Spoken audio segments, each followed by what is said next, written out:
সেটা হচ্ছে যে অনেকেই বলছেন যে শেখ হাসিনা যে এইভাবে সাক্ষাৎকার দিয়ে এবং রীতিমতো এক ধরনের ঘোষণা দিয়ে যে দেশে ফেরার কথাটা তিনি জানান দিলেন, এতে প্রতিপক্ষ সুযোগ পেয়ে গেল কিনা, এইভাবে জানান দেওয়াটা ঠিক হলো কিনা? আপনি তো তার সঙ্গে কথা বলেছেন, আপনার পুরো কথাটা যদি একটু শুনতে চাই এবং বিশ্লেষণটাও শুনতে চাই। ধন্যবাদ। আহ প্রথম কথা হচ্ছে কারা বলছেন আমি জানি না। আমি তো লক্ষ লক্ষ মানুষের ফোন পাচ্ছি, একবার আসতে বলুন ওনাকে, আমরা কয়েক লক্ষ মানুষ এয়ারপোর্টে গুলি চলুক যাই। সুতরাং আর কারা বলছেন যারা আমি জানি না, কারণ নাম জানতে পারলে খুশি হতাম, বা তারা সরাসরি প্রধানমন্ত্রী শেখ হাসিনাকে তারা জানাতে পারেন যে এটা বলাটা ঠিক হয়নি। এক, এটা একটা প্রেক্ষাপট আছে ইন্টারভিউটার প্রেক্ষাপটেই আপনি যদি আমি সেটাও ছাড়াও একটু ভারতের বলেন। আরো অনেক গণমাধ্যম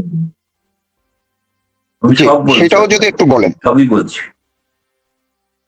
সবই বলছি, আপনি অপেক্ষা করুন, সবই বলছি।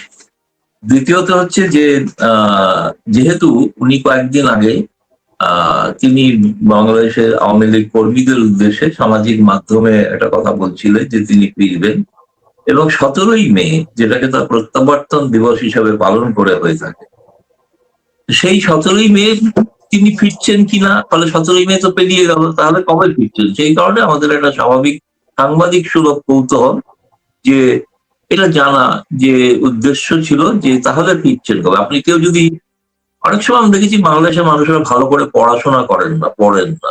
মানে আমি যেমন আগে একবার বলেছিলাম শেখ হাসিনা উপস্থিত হবেন, তার মানে করা হলো তিনি শারীরিকভাবে উপস্থিত হবেন, তিনি ভিডিওতে উপস্থিত হবেন, তিনি অডিওতে উপস্থিত হবেন। কোনোটাই বলিনি, সবটাই বাংলাদেশিদের নিজস্ব বিশ্লেষণ। তারা তাদের বিশ্লেষণ নিয়েই তারা নিজেরা করেন, করে আমার উপর জোর চাপানোর চেষ্টা করেন, তাতে আমার কিছু এসে যায় না। এক নম্বর। দু নম্বর কথা হচ্ছে এখানেও ইন্টারভিউটা তারা পড়েন। এই কারণেই বলতে পারি যে আমি প্রশ্নটা করেছিলাম 2017, 26-এর তো 17ই মে চলে গেল, তাহলে 2027-এ কি 17ই মে ফিরছেন? ভালো করে যদি আমি কাকে কি বলেছেন, আমি অন্য কারোর ইন্টারভিউ দায়িত্ব নেবো না, আমার ক্ষেত্রে তিনি যেটা বলেছেন সেটা হচ্ছে যে আমি কোনো নির্দিষ্ট সময়ে বলছি না, আমি বলছি যে পরিবেশ পরিস্থিতি গণতান্ত্রিক পরিবেশ ফিরলে তবে সেই সময়তেই ফেরার কথা। এখন তিনি 15ই আগস্ট ফিরছেন, 31শে ডিসেম্বর ফিরছেন, কোনোটাই আমার ইন্টারভিউতে তিনি বলেন। এখন অতি উৎসাহে কেউ যদি করে থাকেন, দিন ঠিক করে থাকেন, যারা দিন ঠিক করেছেন এটা তাদের দায়িত্ব, আমার তো দায়িত্ব নয়। কারণ শেখ হাসিনা তো আমাকে বলেননি যে আমি অমুক তারিখে ফিরছি, উনি বলেছেন ফিরবো, নিশ্চিত ফিরবো। এখন দেখুন কতগুলো জিনিস যেটা আপনি বলেছেন সঠিক কথা, যে এটা কি বলে তার বিরোধী পক্ষকে সতর্ক করে দেওয়া হলো কি হলো না, সেটা হয়তো হতে পারে, কিন্তু তিনি কিন্তু আমার নিজের মনে হয়েছে যেটা কথা বলে যে এবং তিনি খুব কনফিডেন্ট, এবং তিনি তার উপর প্রচন্ড বাংলাদেশের মানুষের আগ্রহ আছে, বিশেষ করে বর্তমান পরিস্থিতিতে, এবং তিনি ফিরতে চান ও ফিরবেন, কিন্তু ফেরার সময়টা কখন, আমি মজা করে অন্য একটা চ্যানেলে বলেছিলাম তারেক রহমান যেদিন বিদেশ সফরে যাবেন সেদিন হয়তো উনি ফিরে যাবেন। তো সেদিন কয়েক লক্ষ মানুষ এয়ারপোর্টে আসবে রিসিভ করতে। এখন সেটা আমি কিন্তু জানি না সেটা সঠিক কিনা, আমি বলছি না, আমি বলছি উনি আমাকে যা বলেছেন সেটা হচ্ছে ভালো করে আমি অনুরোধ করবো সকলকে আরেকবার পড়ে দেখার জন্য যে ফেরার বিষয়টাতে নিয়ে তিনি কি বলেছেন। ফলে তিনি তো কোনো রণনীতির কথা স্পষ্ট করে বলেন যে আমি অমুক তারিখে ফিরছি, অমুক দিনে ফিরছি, অমুক ভাবে ফিরছি এটা নিশ্চিত, এটা ঘটনা। এবং আমার কিন্তু কথা শুনে মনে হয়েছে তিনি কিন্তু ফিরবেন। এটা একটা বড় চমক বাংলাদেশের তারেক রহমান সরকারের জন্য অপেক্ষা করে। এবং যেটা কেউ অন্য কোনো বিশ্লেষকরাও বলেছেন, আমি বলে শেষ করি, যে যদি কোনো দু দলের মধ্যে অর্থাৎ বিএনপি আওয়ামী লীগের মধ্যে যদি কোনো সমঝোতা করে এই বিষয়ে কিছু না হয়, তাহলে কিন্তু বাংলাদেশে একটা গৃহযুদ্ধ হতে পারে, সিভিল ওয়ার। ফলে এই বিষয়টা আমার মনে হয় একটা সময় এসছে যে সময়টাতে, মানে আমার মনে হয়েছে অনেকের ধারণা হয়েছিল যে আওয়ামী লীগ বলে, যেমন কিছু কিছু পন্ডিত আছে না বাংলাদেশে যারা ক্ষমতায় আছে, তারা আওয়ামী লীগ বলে কিছু নেই, আওয়ামী লীগ বলে নাকি কিছু নেই, এবং তারা এখন মৃত একটা পার্টি। তিনি যদি মৃতই পার্টি হন তো তাকে নিয়ে এত চিন্তা কেন? তিনি ফিরছেন একটা ঘোষণা করাতে এত উৎসাহী কেন, এত কৌতূহল কেন, এত? আমি জানি এখানে আমাদের দিল্লিতে বাংলাদেশ হাই কমিশন প্রায় কেঁপে গিয়েছে, যদি বলতে পারেন তো কেঁপে গেছে। কেঁপে গিয়ে বলতে যা বোঝায়, কেঁপে যাওয়া মানে, এবং আমাকে একজন ফোন করে বললেন আপনি তো বোমা ফাটিয়েছেন। বোমা টোমা আমি ফাটাই না, আমি তো খবর লিখি, কলমের মাধ্যমে বোমা, কলম যে একটা বড় মারগ অস্ত্র, সেটা যে আপনারা বুঝতে পারছেন, সেটা খুবই ভালো কথা। এটা আমার ধারণা একটা ভালো ইম্প্যাক্ট হয়েছে, এবং আওয়ামী লীগের নেতা কর্মীরা যারা দেশে আছে তাদের জন্য একটা আমি বলবো খুবই মহৌষধের কাজ করেছে ইন্টারভিউটাতে কোনো, হ্যাঁ এটা হতে পারে যে আওয়ামী লীগের নেতা কর্মী তারা যারা দেশে আছেন যারা তাদের ক্ষেত্রে কিছু অসুবিধার সম্মুখীন হতে পারে, কিন্তু এটা না এখন সহ্যের সীমা ছাড়িয়ে গিয়েছে। তো শেখ হাসিনার যে মানবিক দিকটা ইন্টারভিউতে যেটা আছে সেটা হচ্ছে হামের জনিত মৃত্যুতে যে বলেছেন, প্রতিটি শিশুর মৃত্যুতে আমার মন কাঁদছে, আমি চোখের জল রাখতে পারি না, যে ব্যবস্থাপনা আমি করে এসেছিলাম সেটা কিভাবে নয় ছয় করে নয়।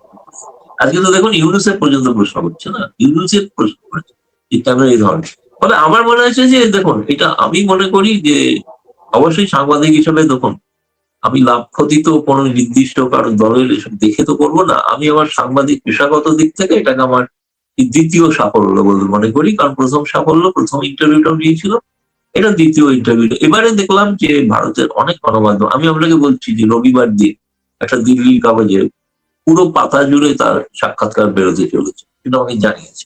ফলে এটা এখন লাগাতার বেরোবে এবং বেরোতে চলেছে। এখন এরপরে কিন্তু এটাও আপনাকে বলছি, এরপরে তিনি বলেছেন আমি দেশে ফেরার আগে আপনাকে আমি একটা সাক্ষাৎ করে ইন্টারভিউ দেবো, মানে শারীরিক।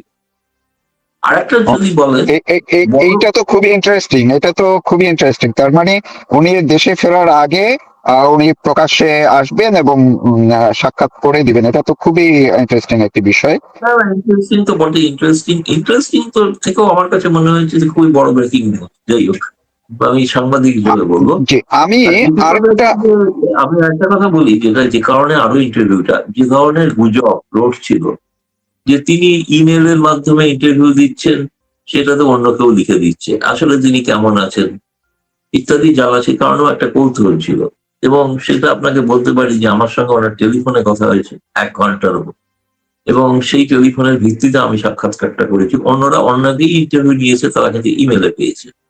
তো এক্ষেত্রে আমি যে সাক্ষাৎকারে যেটা জানতে চেয়েছি, আমি বলেছিলাম যে আমি আপনার সাক্ষাৎ, আপনার স্বয়ং আপনার কথা শুনতে চাই। এবং তিনি প্রশ্নগুলো পাঠানোর পর লিখিত উত্তর দিয়েছেন ঠিকই, কিন্তু প্রতিটি বিষয়ে তিনি আমাকে মৌখিকভাবে টেলিফোনে বলেছেন। এবং তার থেকে আমি বুঝেছি তিনি একই ধরনের ভাবে, একই রকম ভাবেই তিনি কিন্তু শারীরিকভাবে সুস্থ আছেন, নেতৃত্ব দেওয়ার প্রশ্নে তার কোনো দ্বিধা নেই। এবং তিনি, আমার মনে হয়েছে আমি আগে অতীতেও প্রধানমন্ত্রী শেখ হাসিনার ইন্টারভিউ নিয়েছি এবং তাকে সেই একই রকমই মেজাজের মানুষ বলেই কিন্তু মনে হচ্ছে। জি, অনেক ধন্যবাদ। আপনি খুব ভালো কয়েকটা পয়েন্ট জানালেন যে অনেকে আসলে এই ধরনের বলাবলি করছেন যে উনি কেন ক্যামেরার সামনে আসেন না, তাহলে কি অসুস্থ কিনা, অনেক বা নানান ভিডিও ছড়াচ্ছে, সেটা পরিষ্কার করলেন আপনি। আমি আর একটা একটু অন্যভাবে একটু জানতে চাচ্ছি যে শেখ হাসিনা দেশে ফেরার বিষয়টি ভারতের মিডিয়াগুলো, আপনি সহ আপনি যে সাক্ষাৎকারটি নিয়েছেন সেটা এক ধরনের, কিন্তু ইন্টারন্যাশনাল মানে ভারতের বাইরে আমেরিকা, ইউরোপ, ইউকের যে মিডিয়াগুলো, সেই মিডিয়াগুলো শেখ হাসিনা যেদিন 5ই আগস্ট ভারতে গেলেন তারপর থেকে নানান ন্যারেটিভ তৈরি করে কিংবা নানান ভাবে যে সংবাদ প্রকাশ করেছে। আপনার কি মনে হয় যে এইবার শেখ হাসিনা ফেরার সময় সেই মিডিয়াগুলোর রোল কি হতে পারে? সে মিডিয়ার রোলের ওপর না, 1 কোটি মানুষ যদি রাস্তায় নামে সে মিডিয়া কি করবে, নেগেটিভ কি দিবে? যে 1 কোটি আসেনি, 10 জন মানুষ এসেছিল এয়ারপোর্টে, তাই না? কি দেখবে তারা? তো ধরুন একটা কথা ভুলে যাওয়া চলবে না, পশ্চিমা সংবাদ মাধ্যম কিন্তু একটা সময় বাংলাদেশের যে জেনোসাইড হয়েছিল, মুক্তিযুদ্ধ করেছিল, তাতে বহু পশ্চিমা মাধ্যমের সাংবাদিক কিন্তু লিখেছেন। লেখেননি তা না, সবাই যদিও আমেরিকা, চীন, পাকিস্তান এরা মুক্তিযুদ্ধের বিরুদ্ধে থাকা সত্ত্বেও, এবং সেই ধরনের শুভবুদ্ধিপন্ন সাংবাদিকরা আছেন, তারা এটাকে একটা অন্য ধরনের একটা বিপ্লবের মতো, একটা কাউন্টার বিপ্লব বলে তারা মনে করবেন, এবং সেই বিপ্লবের তারা রিপোর্ট করবেন বলে আমার বিশ্বাস, যদি সত্য কথা লেগে। এখন ওই যে ধরনের, আপনি যদি লক্ষ্য করে দেখেন যে এই ইন্টারভিউটা বেরোনোর পরে বাংলাদেশের বহু গণমাধ্যম তার থেকে উদ্ধৃতি দিয়ে তারা কিন্তু প্রকাশ করেছে। এই প্রথম, গতবারটা হয়নি, এই প্রথম কিন্তু বাংলাদেশের গণমাধ্যম, আমি নাম বলছি না, 2-3টে গণমাধ্যম তো নাম দিয়ে, একটি টেলিভিশন চ্যানেল তো আমার নাম উদ্ধৃত করে খবর করেছে। ফলে এবং সেখানে কোথাও কিন্তু তারা কিন্তু লেখেনি যে ফ্যাসিস্ট শেখ হাসিনা, তারা লিখেছে প্রাক্তন সাবেক প্রধানমন্ত্রী শেখ হাসিনা সাক্ষাৎকারে বলেছে। ফলে একটু তফাৎ লক্ষ্য করতে পারছি। আর এটার মূল কারণ কি জানেন? মূল কারণটা শেখ হাসিনা আওয়ামী লীগের প্রতি বিশেষ প্রীতি সেই কারণে নয়। মূল কারণটা হচ্ছে বাংলাদেশের যে বর্তমান অবস্থা, এক তো ইউনূসের আমলে গোটা বাংলাদেশকে প্রায় মনে হয় 2000 বছর হয়তো পিছিয়ে দিয়েছে। আর এখন তারেক রহমান সরকার আসার পর আচমকা পশ্চিম এশিয়া সংকট ইত্যাদি নানা কারণে যে জেরবার হচ্ছে, বহু ধরুন শিল্পপতি ব্যবসায়ী তাদের উপরে যে আক্রমণ এখনো চলছে, ব্যাংক অ্যাকাউন্ট বন্ধ করে রাখা হচ্ছে, কেন? তাদেরকে আওয়ামী লীগের দোসর পরিচয় দিয়ে। হাস্যকর ব্যাপার, সব ব্যবসায়ী সবসময় যে সরকারে থাকবে তার পক্ষেই হয়। কোনো ব্যবসায়ীরা সরকারের বিপক্ষে যায় না। আজকে এর আগে যখন ছিলেন তখন তারা ইউনূসের পক্ষে ছিলেন, তার আগে বিএনপির পক্ষে ছিলেন, পরবর্তীকালে তারা শেখ হাসিনার আওয়ামী লীগের পক্ষে ছিলেন, এখন বিএনপির পক্ষে আছে থাকবে।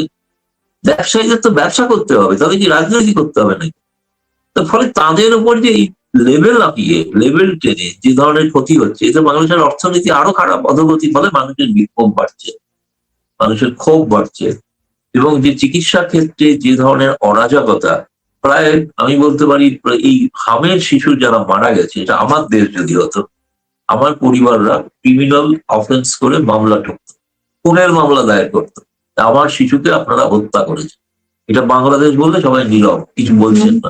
শেখ হাসিনা সেই জন্য মুখ খুলেছেন। এটা খুনের মামলা দায়ের হওয়া উচিত এই সরকারের বিরুদ্ধে শিশু মৃত্যুর জন্য। সেটা তো হচ্ছে না, সেটা ভারতে হলে হতো, ভারতে হয়েওছে অনেকবার।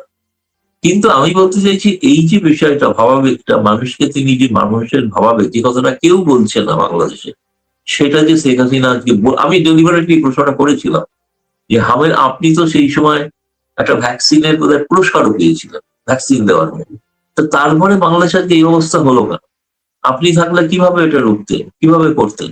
তো তিনি তো তখন থেকে আর একটা ব্যাখ্যা দিয়েছেন আমার ইন্টারভিউতে, অন্য রাজনৈতিক বিষয় ছাড়া এই মানবিক বিষয়ে একটা ব্যাখ্যা দিয়েছেন। তো সেটা যদি আমার মনে হয় তারেক রহমান সরকার অনুসরণ করে, তাতে কিন্তু তারা মানুষের জীবন বাঁচাতে পারবে না। যে ইউনুসের থেকে তাদের এই তিরস্কার শুনতে হতো।